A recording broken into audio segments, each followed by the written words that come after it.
Welcome, everyone, to the webinar on how to boost your business with white label UCaaS. We're going to give everyone a few minutes to get started, just so our attendees have a couple minutes to join in.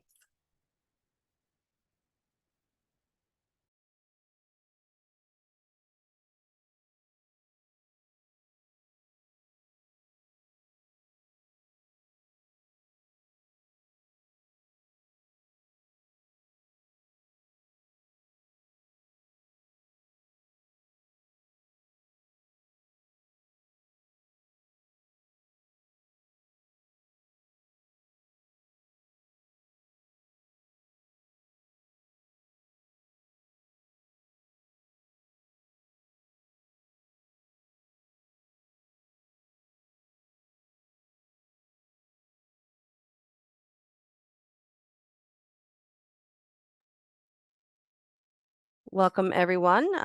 We're going to give another minute to make sure that we give attendees a chance to join the webinar, and then we'll get started.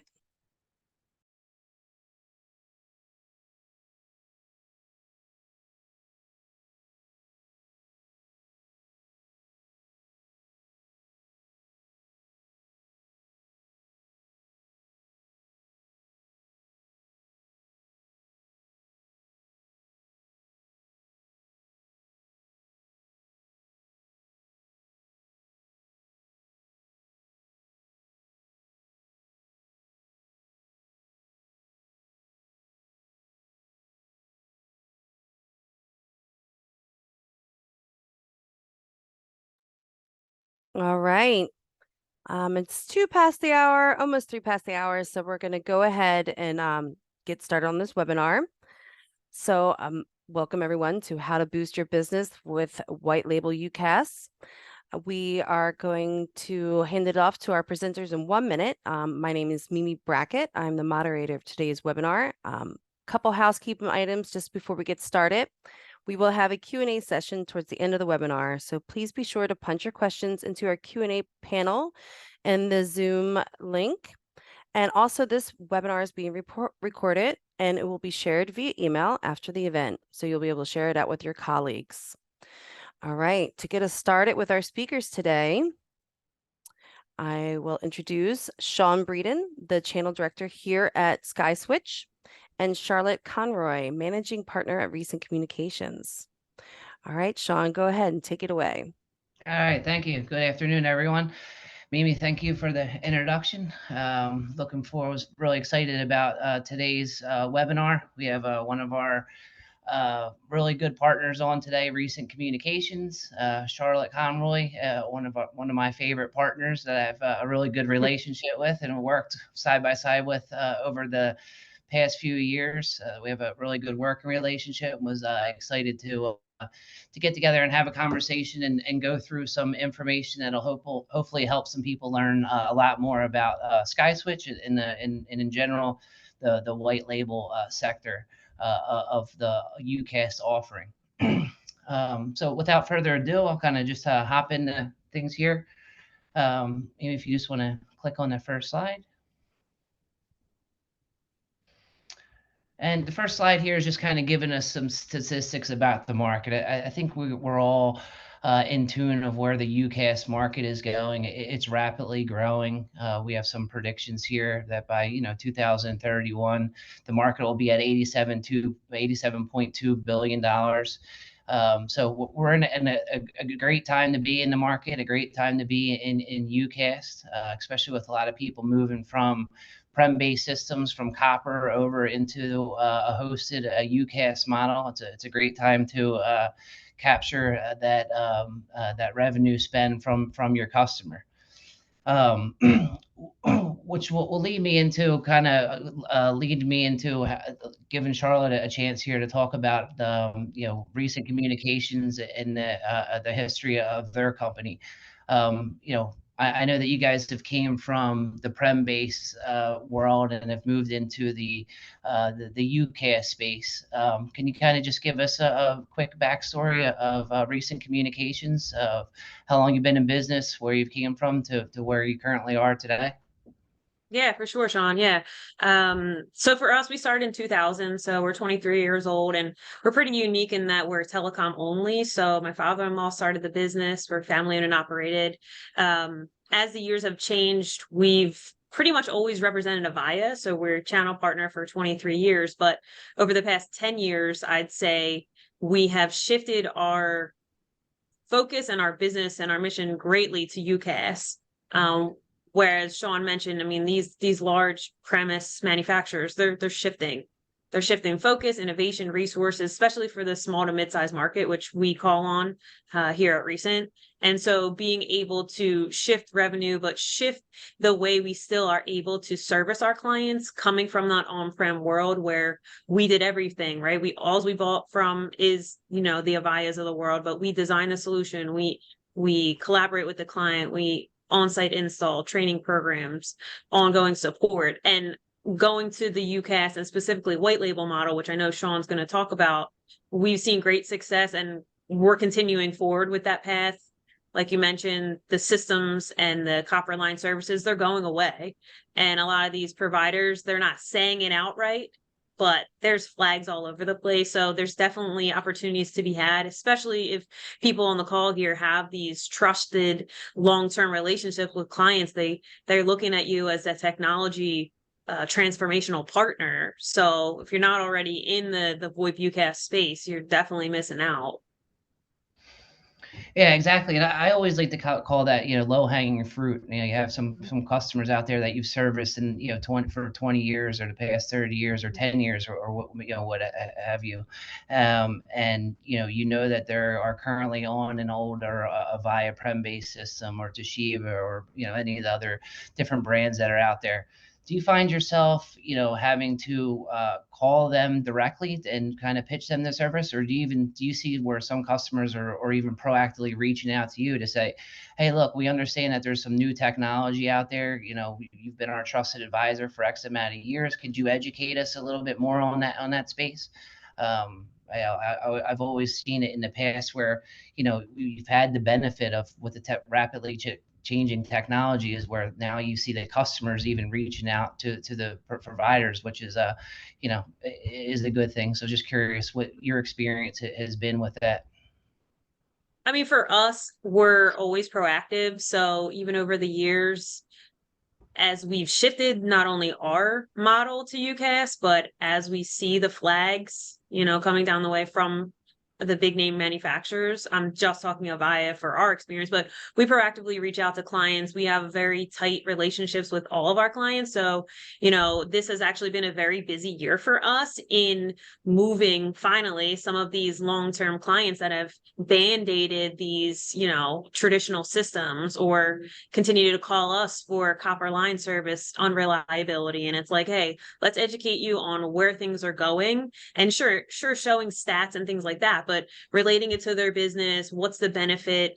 Is there cost savings? Maybe, maybe not, but making sure they have a reliable and robust future-proof solution. I know you'll talk about it, but people are working from anywhere. So can a traditional prem-based system do that? Most of them can't. And if they can, it's super clunky. So yeah, it's just, I always say it's being proactive and being seen as a thought leader. So you don't have somebody else get in the door and educate your client. You should be doing that on the front end. Excellent. Excellent. And next slide there, Mimi, please. And yeah, that kind of leads us into, what are some of the benefits of a UCaaS solution for your clients? Being able to, save time, increase productivity, empower their teams, stay connected during a disaster. So having that geo redundancy up, having, multiple ways to connect back if your primary goes down. Are there any things on this slide that kind of stick out to you that your clients really have enjoyed since making the migration over from a prem-based system over to the UCaaS model? Yeah, I mean, I touched on the ability to kind of work anywhere, and I usually use quotes work anywhere because it's one of those like hashtag buzzwords, but it's true. But I think more of it is going back to the education part of it. Most of the time when I'm talking to owners and business leaders that have on-prem systems or copper line services with a Comcast or a Windstream, it's educating them in their first questions are asking, well, what if the internet goes down? The system runs over the internet. What's the security like? They're asking these very high level questions that it makes sense. You're like, phones are running over the internet. What if the internet's down? And the conversation shifts to, well, let's talk about the enhanced failover of the UCaaS platform, because you can spin up a soft phone on your cell phone that works over a cellular network. You don't need the Wi-Fi in the office. And you're able to kind of bring in the benefits of these platforms while also addressing their concerns and just educating them, versus them, being scared to make a change. Because I know it's kind of cliche, but we're always saying it's not if, it's when they need to make a change. So helping them understand the benefits and kind of the reasons why for their specific operations. Excellent. Yeah. And I think that is a key point is education. I think Yeah. that's one area that helps separates our partners from a lot of the other competitors out there, like the Verizons, the Comcast, any of the large players that are in the space. Can they take the time to finesse a customer and make them understand, educate them on all the different components of the UCaaS, and of those components, which ones will benefit their current infrastructure. Being nimble, and having a smaller organization like yourself, you're able to not only go in there and help educate that customer, but maybe you have a training model structure, you have an install, you're able to go on site and actually do the install and train the users on how to use the phone, how to use the keys on the phone. So to be able to give that true 100% white glove experience, I think is huge. Do you see that being a major benefit in this type of model? Yeah, I mean, you touched on it, that white glove service is a lot of people can, put their name on that. But you think about it, there's so many big name UCaaS and VoIP providers, RingCentral, Vonage, 8x8. I mean, all these big names. And maybe some people on the call now are selling those to their clients, but you're in a resale model where you don't have a lot of autonomy. You really don't control a lot of things, right? So when we think about for our business, the model of being able to from start to finish and ongoing support, it's us, it's our team at Recent. And when we need the higher level expertise, we have a backing of a great provider. But one of the things that we see, and again, people on this call, it's like people that have on-prem systems, the main model to the SMB market was through channel partners and resellers. So they were used to going with a more local company that serviced their Mitel or their Toshiba or Avaya. So now being able to say, hey, I can do that. And you know what? Forget about calling a toll-free customer service with Verizon or Windstream or Comcast, which are the big, copper line providers. Have it all be with you. The phone system, the phone service, any support, any ongoing maintenance. You're able to kind of wrap that all together and kind of check off that box of end-to-end support and that white glove service that people, really value and need no matter what size their company is. Yeah, exactly. I always like to stay positive. I never like to say one throat to choke, but it's one hand to shake. You always you have One one back to hand to pat. I shake. feel like You're we right. talk There about you that go. too. Hand to shake back to pat. That's what we need to do. Exactly. Exactly. Next slide, please. And that'll lead us here into some of the UCaaS myth busting. Where if we're migrating from prem-based system to UCaaS hosted, that the price is too high, or the voice quality won't be good enough, the connectivity won't be reliable. I mean, that one to this day still cracks me up, because the internet has gotten so much more efficient. I mean, usually nowadays most people are oversubscribed when it comes to bandwidth. So if you have a handful of phones, you're a small business. I mean, there should be really no reason, no concern when it comes to bandwidth. And if there was, you can just make a quick call and they can immediately up that bandwidth. So that is one that still makes me laugh to this day. VoIP isn't secure enough. You have new technology, you'll overwork the staff. To me, that's obviously it's the opposite. I mean, now once I know there's sometimes a little bit of a learning curve there about learning the new technology, but once you get that down, it'll hopefully actually streamline some of the processes for people and make life a lot easier.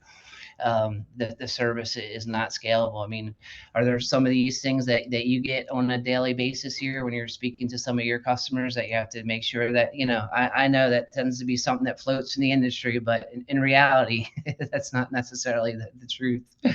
Yeah, I mean, all of these you can kind of categorize in the buckets. It's like some of these come down to you as a business, how you're customizing a solution for your clients, understanding your competitive landscape and price and what the big guys do and what you can offer to offset that and lead with value. So check that off as price. But then, when it comes down to connectivity and quality and security, it's really education, right? And it's making sure you are fueled by a great, reliable and secure platform on the back end that you can go out and endorse and stand by. So educating and feeling confident of what you're selling to your clients.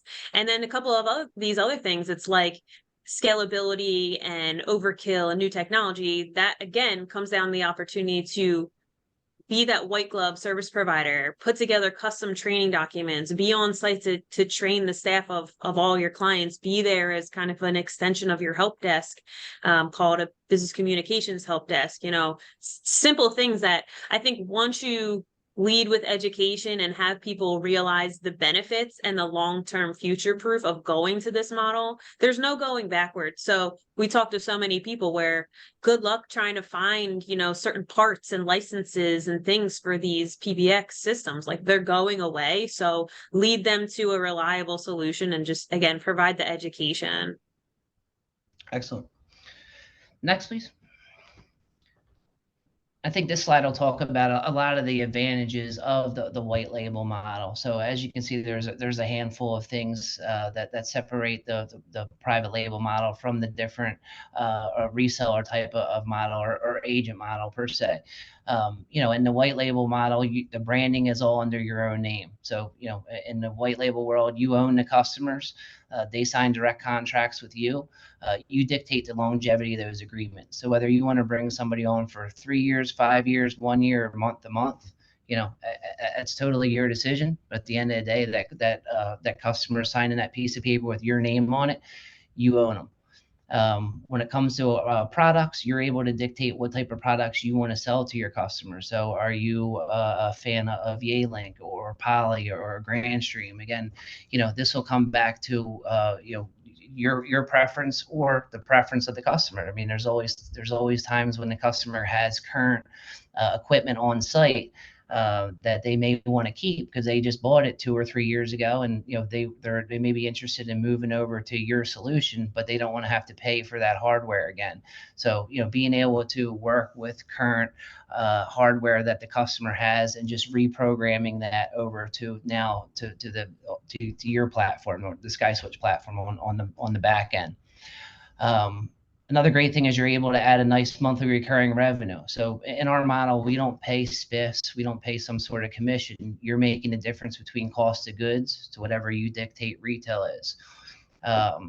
So if you want to bill your customers on the 1st, 15th, or 30th, you can bill them on the 1st, 15th, or 30th. If you want to bill them every day of the month, you could have your billing day every day of the month. So you have a lot of control there and building up monthly recurring revenue and when you want to build those customers. As well as when it comes from a profitability standpoint, you're able to dictate what type your own retail price.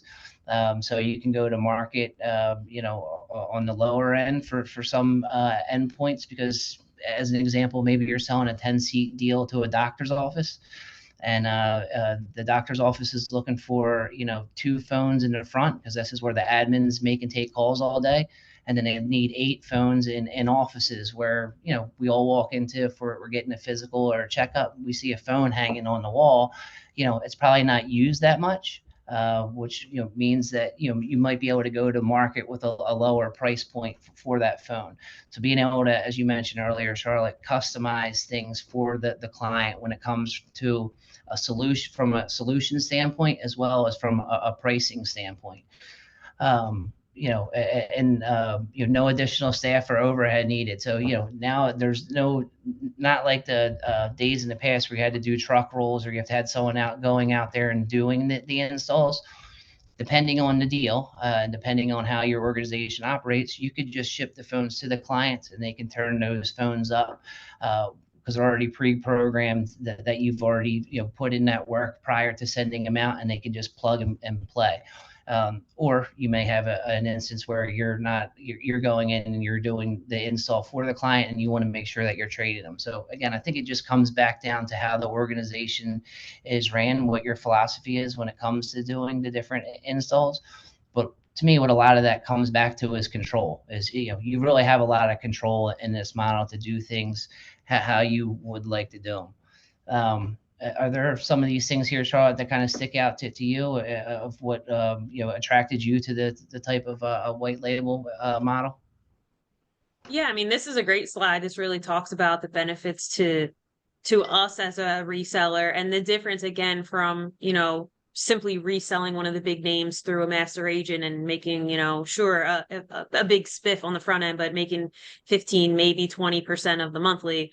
For us, I can speak to that. I mean, as a reseller, we have our costs from SkySwitch and we control what we're charging. So depending on the competitive situation, depending on the, use case and what our costs are, we can then design it to make as much or as little margin. So I can say we typically range from 50 to 70+% margin.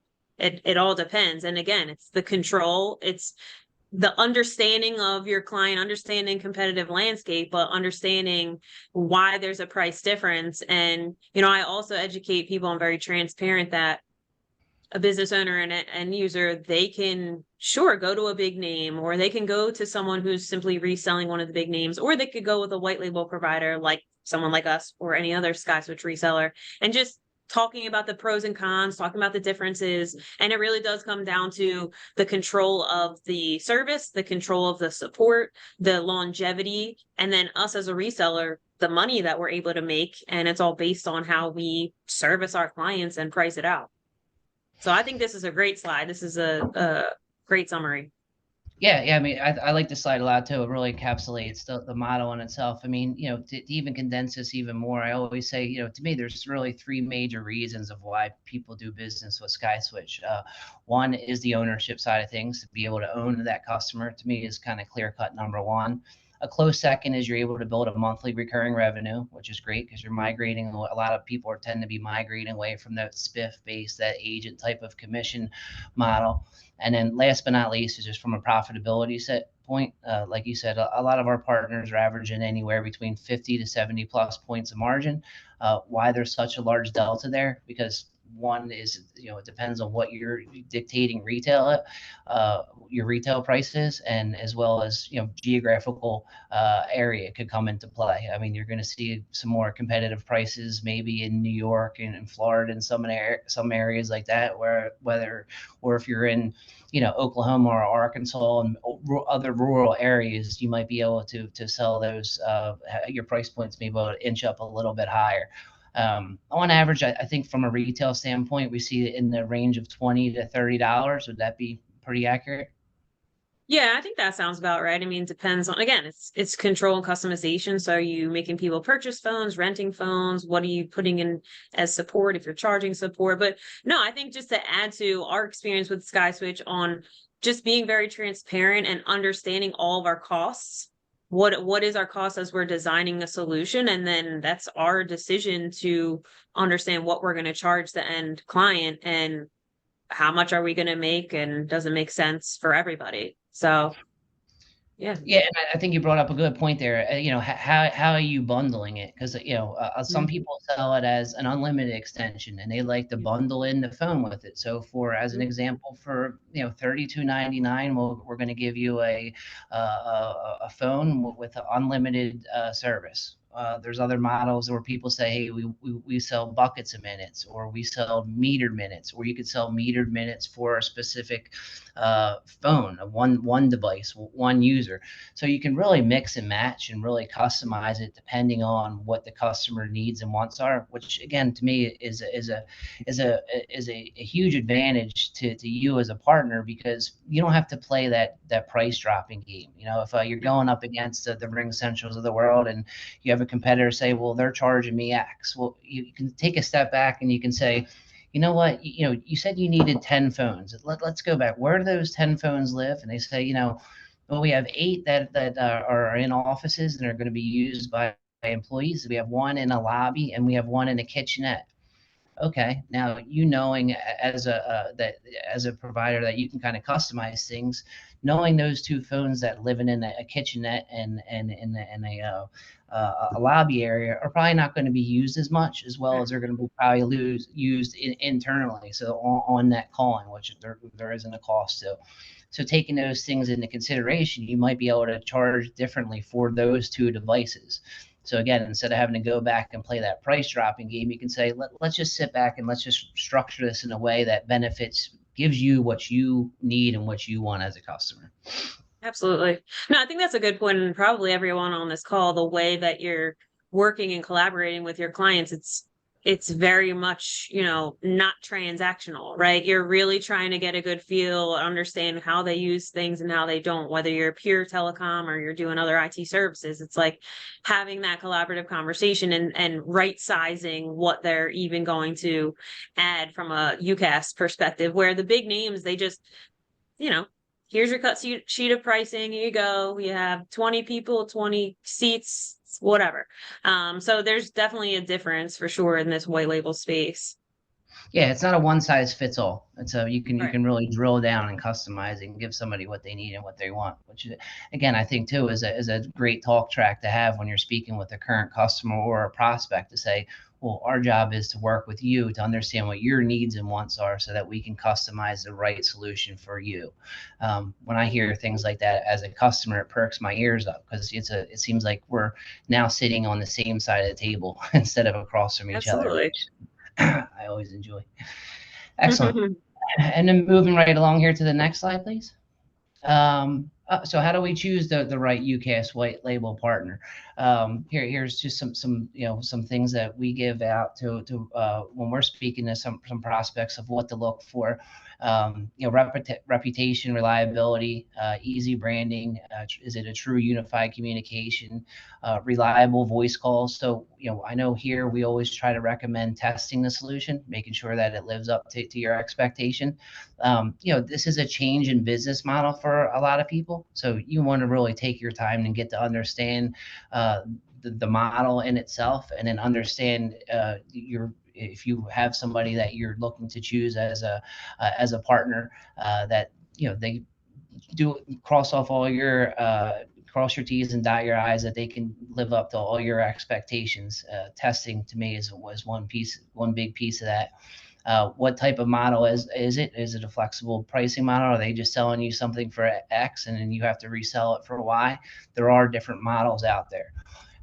Minimum startup fees, training and support, the ability to purchase the devices. I know, SkySwitch, we have a store that's embedded inside of our Dash Manager, where that you can go in and you can purchase phones. Not only can you purchase those phones, that you can provision them during checkout. So basically, go in, purchase 10 Yealink phones, provision those 10 phones right during checkout, have them drop ship to your customer.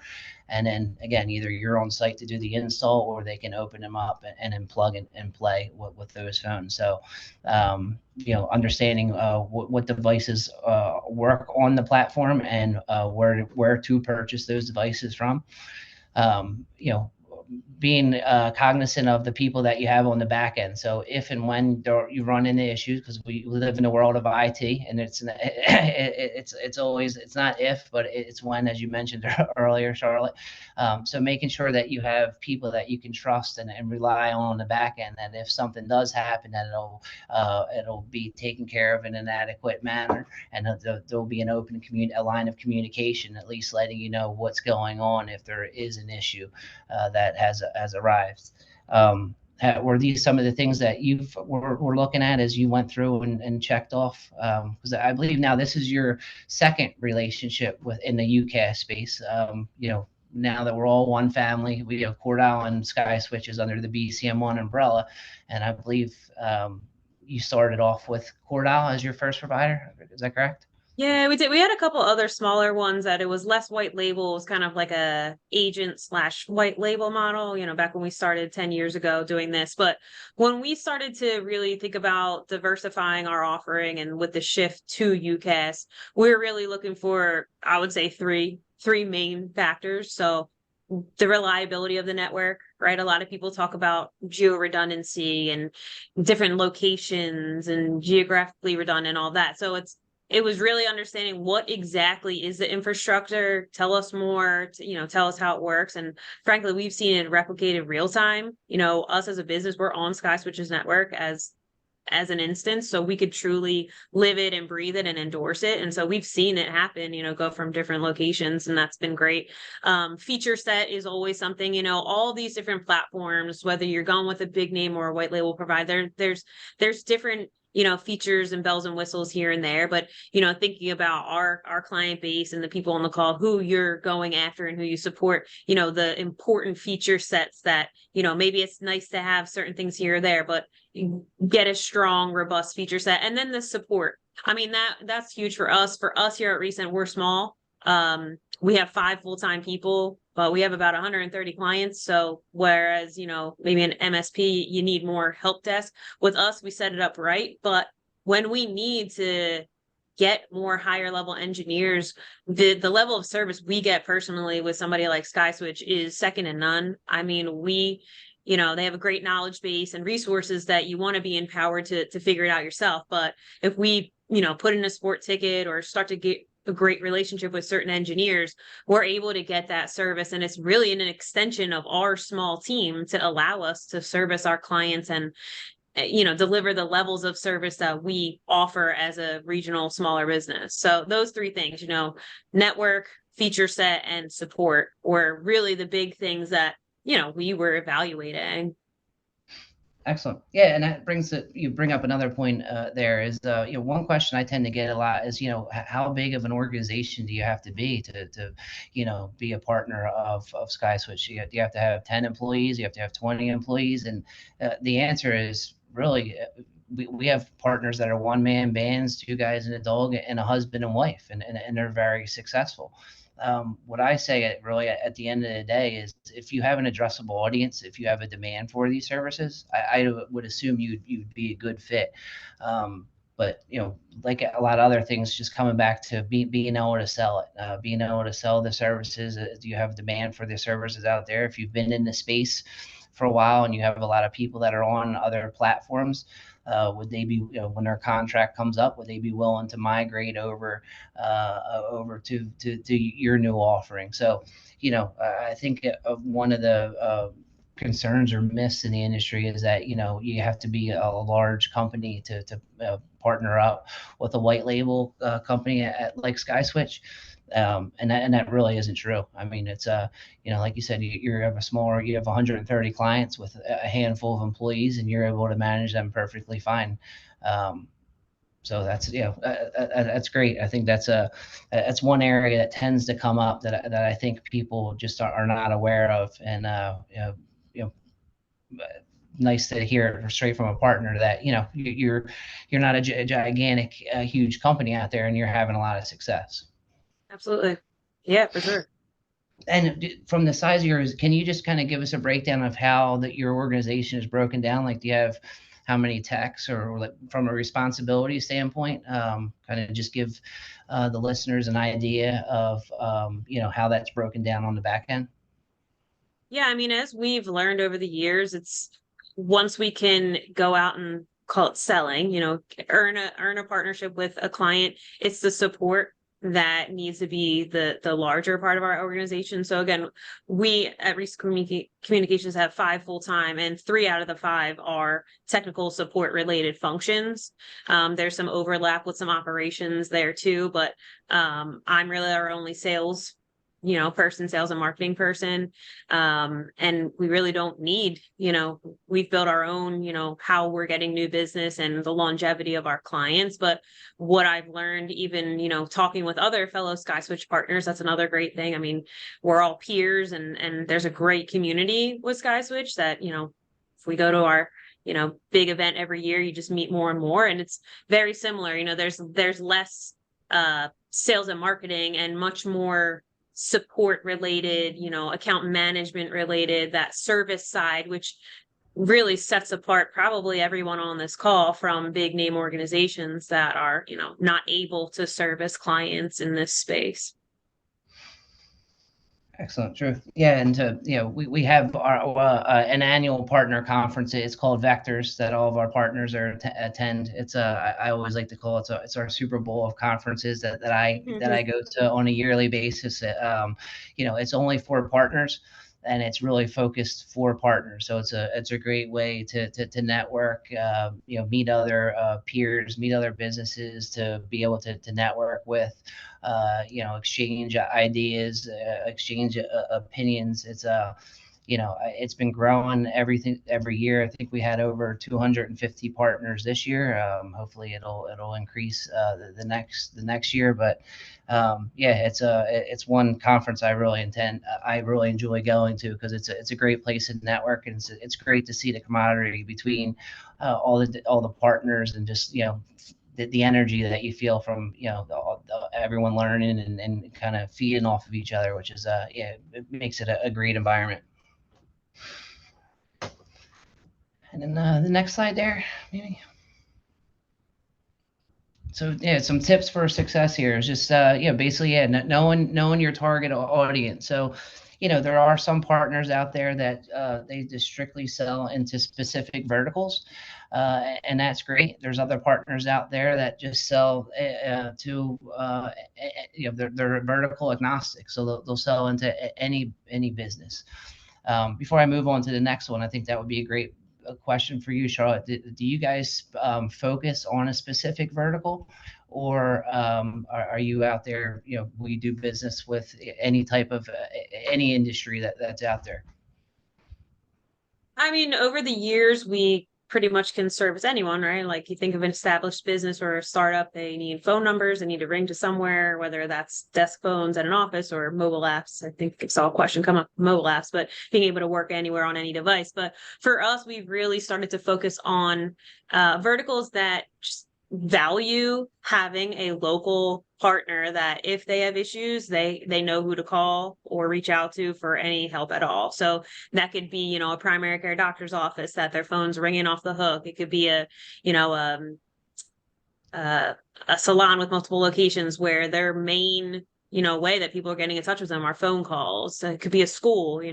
Sean, you and I have children. If you called your child's school and you got a busy signal or no answer, you'd be frantic in today's age. So I think it's understanding, yes, certain verticals, but more of these, I would call them psychographics of a type of organization that really would value your level of support and expertise, versus just kind of like throwing mud at the wall and going after anyone. So it's kind of, that answer was yes and no. Well, that's great, because that'll lead us to the next, to discuss specific features and functionality. So, yeah. I assume that may help if you are selling into a specific vertical, to walk into a car dealership, as an example. Yeah. To know that, hey, to ask the questions, are you currently using CDK or using this? Mm-hmm. Some of the CRMs and different tools that car dealerships use, that should definitely help you increase the likelihood of winning that business, because you kind of the talk per se. Where it does tend to be a little bit harder when you're going out there and you're selling into all the different verticals, to know what PSA is associated with certain this vertical, and this CRM is associated with this vertical. So I always say, no matter what vertical you're selling into, being a pro at that vertical, mm-hmm. I think is very important, because going in with confidence and talking confidently that around, how they're currently set up and what tools they use, I think it makes that end user feel a lot more comfortable that they're speaking with somebody that's well educated on their industry, and any recommendations that come from them, that they might, really take heed of. Yeah, agreed. And then last but not least is just that, don't shy away from talking about security. So, we have a lot of things implemented in our platform that help our partners with security.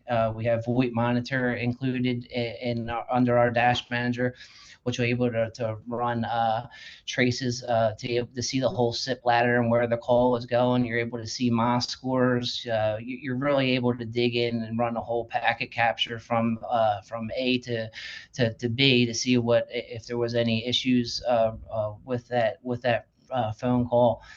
We leverage the Net Sapiens platform on the back end, so we have a lot of security protocols built into the back end that from an alerting standpoint that'll help protect our partners. So it tends to be a lot bigger conversation today than it has in the past. Is that something that, if you've noticed a change in the wins here, Charlotte, in regards to security, is that becoming more of a hot topic per se from current customers and prospects? Yeah, absolutely. I mean, we get asked questions, certain things. You mentioned something like SIP TLS is something that we know that we deploy on, a lot of our clients because they're in some, highly compliant, secure type industries, insurance and healthcare and things like that. We talk about there are certain folks still doing faxes, but that doesn't mean you walk up to a fax machine and print it out. We have, HIPAA compliant and secure web portal so people can feel the security measures there. And I think a lot of it, there's probably a lot of IT service providers on here. It's, when there's protocols and compliances, it's about training too. So making sure you have the platform that's secure and compliant, but also how you're rolling out a solution and training people to follow those processes. So, I think that's a good point. Don't shy away, but understand what you can say and not say of the platform and provider you're going with to feel confident when people do ask you those questions is key. Excellent. Yep. Good point there. And then next there, Mimi, please. Yeah, just bring us almost about to the end. Just about SkySwitch,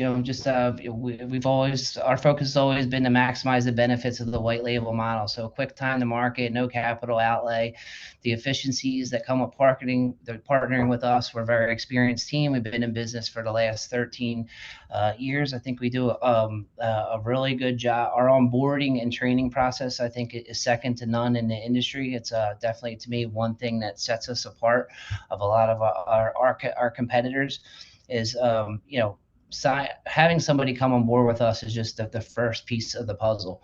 After that, being able to walk through a process to where you feel that you're well trained and you're well acclimated with the platform before you go to market is very important to us. To just sign somebody up and say, say la vie, good luck, it's not going to do anyone any good. We don't generate any revenue unless our partners are proactively go out there and they're selling at endpoints, which means that we need to make sure that they totally understand our platform, the ins and outs of the platform, so that they can go out and efficiently, discuss the platform to their potential customers, and hopefully go out there and win some new business. So that's one area I think we do a really good job in, is onboarding and training. And then once our partners are up and running, as Charlotte mentioned, support. We do a really good job with supporting our partners. I mean, we're 7 a.m. to 7 p.m. Eastern Standard Time is our support, as well as 24/7 for after hours. If there was any issues after hours, that we're able to you're able to get a hold of us. So we understand some of our partners sell to 24-hour call centers. Some of our partners sell to 9 to 5 doctors' offices. But for those partners that are out there selling to organizations that are running around the clock, then we want to make sure that we're able to support you on the back end, so that you feel you have the support you need if something happens. And I think that brings us to the last slide here, maybe, for the Q&A. Figure we can open it up if there was any questions that came in here. Yep, there is a couple that came in, some really good ones too. Excellent. So I'm going to start from the top of the list. I'll try to group them together based off a topic, and we make it more as we go through these because that, in my experience, that does tend to happen. So the very first question was concerning you gave a price out on the monthly average retail. I don't know if you meant it was the average retail, but it was just an example. It was $20, $30 on average retail and a white label advantage slide. They're asking if you can expand on what services is included in that. Is that $20 to $30 per month per seat?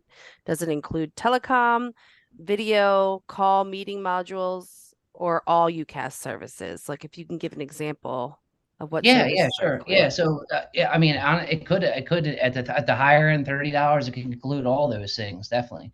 Or it could just include that your live features and functionalities when it comes to auto attendance, find me, follow me, call forwarding, things of that nature. There are very few things that we charge extra for on our platform. Um, there's really only a handful, and they're all less than $5. So we can dive deeper into the pricing model. As I mentioned, it really just depends on how you're going to market. So what I was just quoting out was just your regular lay, handset with unlimited calling. I was assuming that comes with unlimited minutes. I was assuming that it comes with a DID, E911. So those things were some of the things that I was just assuming from a cost perspective. And then, from a retail around 20 to $30, is tends to be. Well, Charlotte, would you mind sharing with us kind of an idea of what your pricing or one of your models are for examples? I'm like, unfortunately, there's not a one size fits all, but if you just kind of give an example of how you're currently doing it today, I think maybe that will Yeah. give a better idea. Yeah. No, I think, again, we get to control our pricing, but the 20 to 30 is pretty good. I mean, for us, we are very transparent. We line item everything out. So say there's, 10 people in an organization, we usually line item an extension. We'll line item out telephone numbers or DIDs because not everybody needs them. People might have a few, people might have more.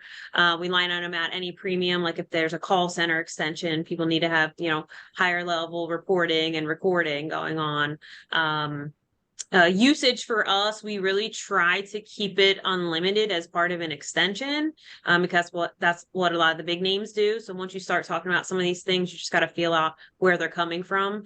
And then we usually will give the client an option to either rent a phone or purchase a phone. Again, most of people are like, hey, do we really need a physical phone if you have a mobile app? And it's like, good, mix and match. So for us, we're very transparent, and again, understanding costs from SkySwitch, we build that out and make sure we present it to the client for them to, ask questions and have it be a collaborative discussion.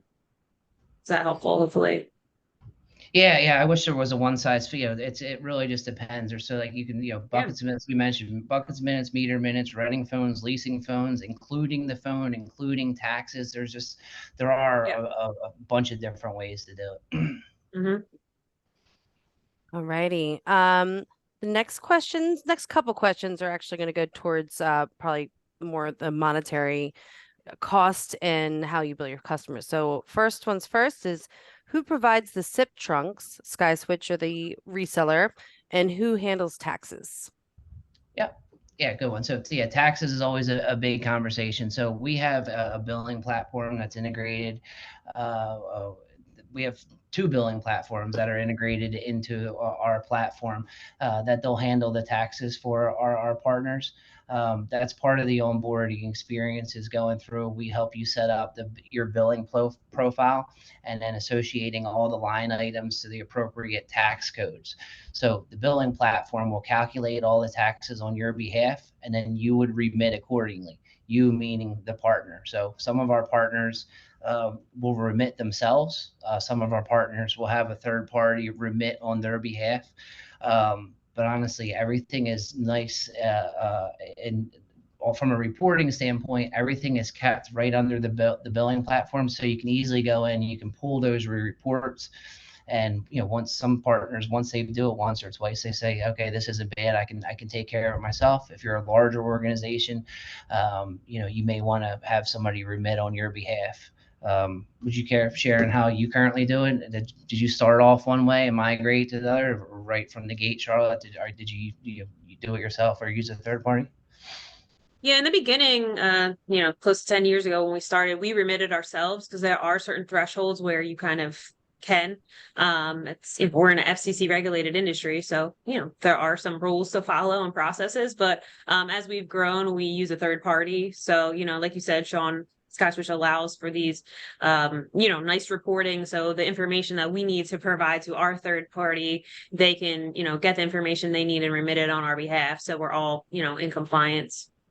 Yeah, you can pull your 499Q, you can pull your 499A right from the billing platform. So yeah, it's all set up and done on your behalf. I know that tends to always be a big one, especially coming from the agent model, because that's not something that you have to deal with.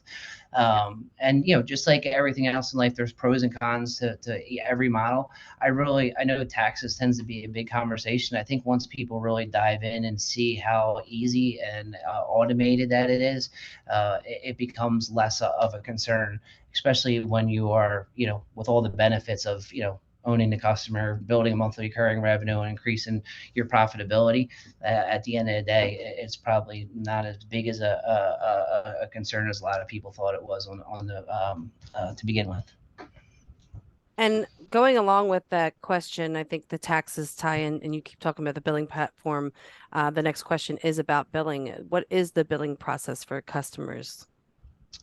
Yeah, so our partners bill their customers directly. So I think, as I mentioned, you can bill your customers on the first day of the month. You can bill them on the 15th. You can bill them on the 30th. You can bill them on the first day of the month. How they pay you, again, is totally up to you. So they can pay you via credit card. They can pay you via ACH. If you want them to cut you a check and use snail mail, they can cut you a check and send it in the mail. A lot of our partners tend to like to have it set up via credit card or ACH, and then they offer maybe they offer a benefit even to have them set up that way, so that it's mailbox money. You don't have to worry about going to an actual mailbox. You're receiving the payment on a monthly basis on that specific day.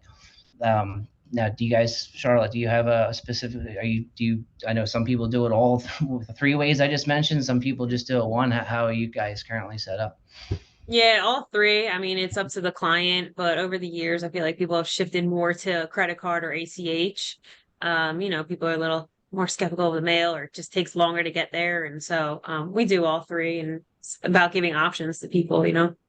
Yeah, and SkySwitch doesn't house that information. You would use a third party like Authorize.net or Stripe. Mhm. So you would sign up with an account for them, and you would manage all the financials right through that payment gateway. So if there was any concerns about, having somebody receive any of your financials, it's a third party that handles that. We don't house it internally. Okay, great. All right. Money is the question of the day. And the next one is about the cost of getting started. So question is, I assume white label is not free. What's the cost of joining as a white label reseller? Yeah, exactly. And you're exactly right. Yeah, sometimes this isn't it's a fit for everyone. So from an upfront standpoint, we charge, it's $1,000 upfront to build the portal, onboarding and training. And then if you need a billing platform, it's $500. So it could possibly be $1,500 upfront. We can break those payments into multiple payments. So whether it's, 2, 3, or 4 payments. And then we also offer for all new partners that if you're able to exceed 100 endpoints within the first year, we'll fully refund any upfront money spent. So if you're able to bring on 100 user seats, 100 endpoints within the first 12 months of signing the contract, we'll fully refund you any of the upfront money that you spent. So really, in reality, assuming that this is something that you plan on growing, and you think you can exceed 100 endpoints within the first 12 months, your upfront cost would be $0. Is there a monthly minimum to get started? Yeah, you have a small minimum. It's $500, which it should equate to about 30 to 40 endpoints. And again, as I mentioned, we do that for a reason. I mean, there's no way we would be able to bring on everyone that out there in the industry today that wants to sell telecom. We're not built for that. We're built in a way that we try to bring on partners that have an addressable audience, have a demand. So I always like to say that, it's kind of a small barrier entry per se. But if you can sell 30 to 40 endpoints, and we give a ramp. So if you can sell 30 to 40 endpoints within a 6-month time frame, you're over the minimum and it's in your rearview mirror. Great. Alrighty. Let's see. And there's a question here about branding costs. Now, I believe I'm in the marketing department, so I know that the branding is on the partner to do, but we do offer the resources. Do you want to elaborate on that? Yeah, so we have a marketing kit. We have a whole marketing kit that our great marketing team has built for our partners that has a lot of documentations that you can put your name on, you can put your logo on, and that you can just go right to market. So whether it's battle cards or cut sheets or features, functionalities, we have a whole marketing kit, and we've even started building in on top of that vertical specific kits. We actually just finished our first one for assisted living. So we've built an assisted living kit for our partners that'll enable our current partners to go into assisted living. And we have a lot of documentation, talk tracks, how-tos, barriers, how to navigate it. And the goal is to continue building them on a quarterly basis. So we currently have one that's completed. We're just starting to work on our second vertical specific documentation, and as well as we currently have a plethora of marketing information, cut sheets, documentation inside of our help center. Yes, 100%. Great. As far as resellers go, do they typically focus on their local customers in the area, or is there a percentage that you see that do local versus like national? You want to take that one, Charlotte? I know. Yeah, for sure. I mean, like I can speak to us and then I can speak to the several SkySwitch partners that we've, became great friends with. So for us, the biggest draw is to be local, hands-on. So for us, we're based outside of Philadelphia. I would say 90% of our clients are headquartered in Pennsylvania, New Jersey, and Delaware. We do have clients all throughout the country, and we have clients who allowed their people to work in 30 different states, and we support them just great. So I know some of the other SkySwitch partners and even peers that I have across the industry, they are at least starting geographically local to them. And then, realizing your core competencies and building out kind of a network of people that can be hands-on site and be able to have a national presence. But again, I think as you find your differentiators between the big names, RingCentral, Vonage, all those big guys, the local feel, the hands-on feel is what really does, set us apart. And I know a lot of white label providers apart. Yeah, true. Yeah, and I know that's a stat that's always stuck with me is they say 85% of all new business in our world tends to come from referrals, and a lot of those referrals tend to be local. So, most of our partners definitely start local, and there are some larger partners that sell national, but I would say majority of our partners are usually focused in that 30, 40, 60 mile and couple hour drive time radius that they can service their customers. Yeah. Yep. And then the solution, is it only for the USA? That's the next question. Yeah, US and Canada. Yeah. So US and Canada. We have probably about 50-ish, about 55 partners up in Canada. So that's been a growing area for us. So yeah, US and Canada. To give it just to kind of quantify some things, we probably have around 800 partners. We probably bring on anywhere between 12 and 16 new partners on a given month. From the good graces of all their hard work, our partner base probably brings on anywhere between 5,000 to 7,000 endpoints on a monthly basis. So it's definitely we've been growing steadily for the last 6 years, and I think it's a great solution for anyone that's looking to add telecom to their portfolio. All right. Well, we have 1 minute, and a lot of these questions are going on the technical side, but how How about one last one? Are you providing the telco services embedded or do you let your clients bring their own? Yes, great question. So we have a BYOT model, so bring your own telco. So you can bring your own telco. That's not a problem. So if you have great carrier rates, or if you have a good carrier, you have a relationship with a carrier currently today, you can bring that right into our ecosystem. So yeah, we do support BYOT.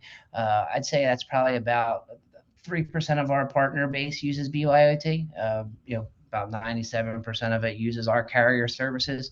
And then when it comes to the last mile, you can obviously use whatever carrier that you have access to. So whether it's Cox, Comcast, Verizon, whoever is in your neck of the woods. But yes, well, we do support BYOT.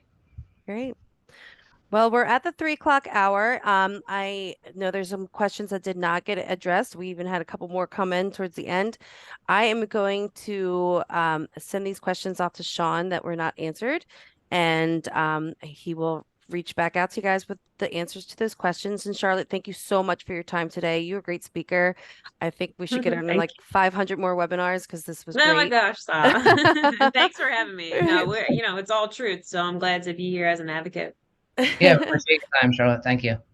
Yeah, Thanks, thank you, guys. everybody. And look in your inbox for questions that were not answered in the recording to today's webinar.